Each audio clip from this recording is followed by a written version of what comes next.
So next is from Kevin Gander, subject to be fair. Hey guys, after reading the short Twitter exchange between Tony Khan and Disco, I began thinking about a lot of Disco's recent criticisms of AEW.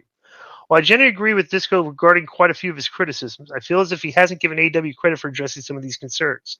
For example, there was the issue of character development. Collision in particular is focused quite a bit on promos and vignettes. There was an issue with the shows being void of storylines, but there have been a lot of storylines running through the shows that haven't been recognized, whether good or bad. Storylines such as Cool Hand Ang and Ruby Soho, Who is the Devil, Everyone is Coming for MJF, Roderick Strong always trying to undermine MJF and Adam Cole's relationship, Julia Hart teasing Abaddon with the belt every week. I'm not saying all these angles are must-see TV, but it's an improvement from a year ago. My question is, have you seen improvement in any of the issues you've raised regarding AEW? If not, what do you feel AEW is doing right? That's love and respect from Kev. Well, Kev, this underlines the major problem that they have philosophically overall. It's like you just told me a bunch of storylines, which I have no clue because I watch Dynamite and they do not recap these and show packages of what's going on in the other shows. Which WWE does in very good detail that if you're a viewer and there's things going on, they will show you a video package that fills you in on the elements of the storyline and let you and keep you up to speed. AEW does not do that. Go ahead. All those storylines he just said are on Dynamite, but what's No, there's weird to two of them. me Like, is wait, the Ruby Soho Kool-Aid Ang is on Dynamite? I thought I just saw that on YouTube. Yeah, I've Or did I never miss seen something? okay, I could be wrong. So the what was I going to tell The you? Julia Hart and Abaddon? That's a Dynamite angle? No, you're right. Yeah. Yeah, some of these, I know about the MJF thing, which is kind of, Yeah, and the devil. Yeah. yeah. So I don't know. I just think our problem is that was it. So, and this is what was weird. Like about a month ago, they had recap, then they stopped it, then they did it the next week, and then they stopped it completely. Right. I don't know. Why? I don't know. Next one's from John Torres.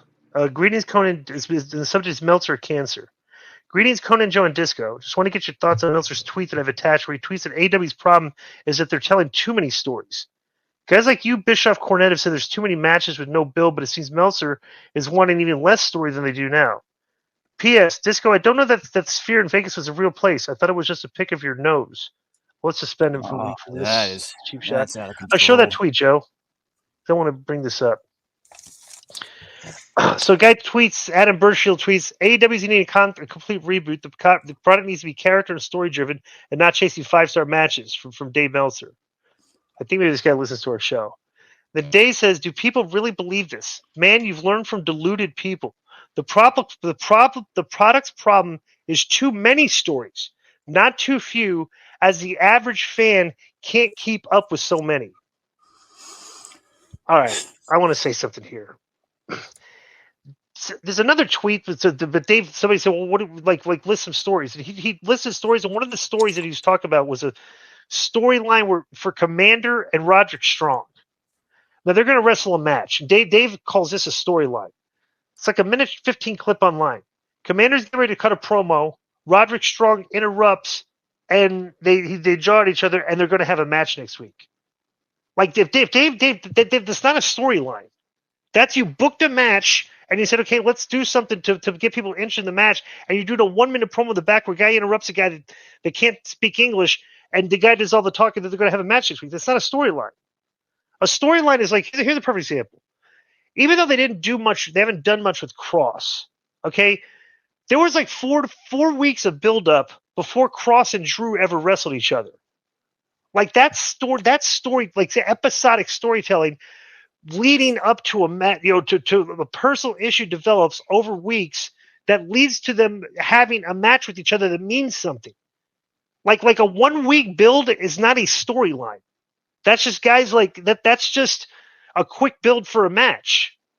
They don't really do a lot of episodic storytelling on that show, and if they do, they're not filling in the holes or with video packages because they do stuff on other shows and stuff. I don't know. But wait a minute, Glenn. I would definitely disagree with that. Go ahead. So did he say specifically Roderick and Commander were in a storyline? Try and find the tweet, Joe. Oh, go to Meltzer said what? That Twitter page. Okay. And he screenshots it. You got it? Just opened it. Yeah. Okay. So here is. I think that's it right there. Here we go. Okay, so some guy says, so tell us the stories, Mr. Wrestling Expert.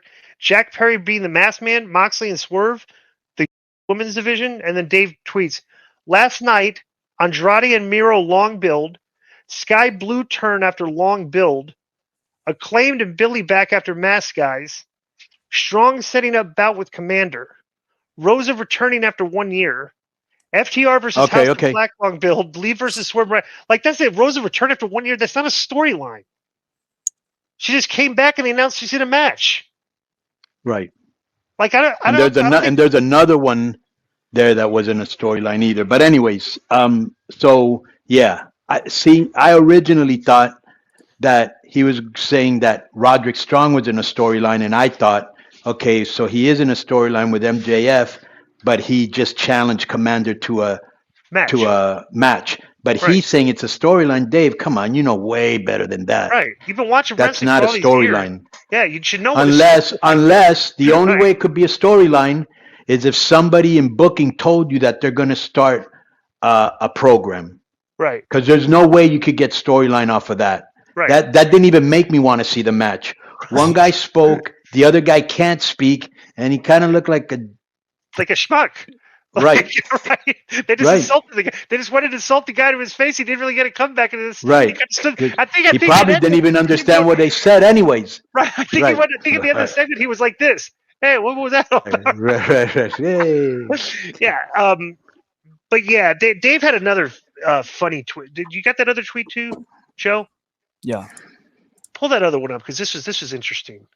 I think because Dave being that Dave is like you said, Dave. That's not a storyline. Dave should know better than to try and forward that as a story. Like, pull the one up. What do you got here, Joe? Let me see here.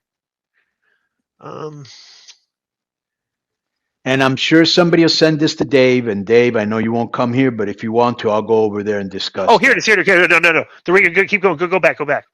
This. Keep going. No. Wrong way. Wrong way, Joe. Okay. I'm going the other way. right here. All right. Okay. So somebody says because AEW TV should be reserved for AEW titles. I tried to show lap fans AEW, and the first thing they complained about was everyone have a title. Also, why does the AEW champ care about a minor league tag belt? Yeah. Dave's like, I agree. Also, AEW and Ring of Honor combined have 13 titles, and WWE and NXT combined have 14. So if there is a problem, it's the same in both companies. Well, NXT titles aren't going to be on the main shows. Of course not. Okay, and literally all the titles can be on Dynamite, and some of the titles are 6-man titles. So you have, like I counted, in AEW and in Ring of Honor, 21 people are walking around with belts. Okay? 21. And I'm like, good, and that's why everybody on the show that wrestles looks like they're wearing a belt. You got 21 people that have titles. In not WWE, to mention the winners of like 5 or 6 different tournaments or cups. And not even that. And also not to mention the New Japan and AAA titles too. I was going to say that. Yeah, exactly. So it's not that, bro. It's nothing. Not even anything like WWE. WWE, there's like on specific shows, there's like 3 to 5 belts.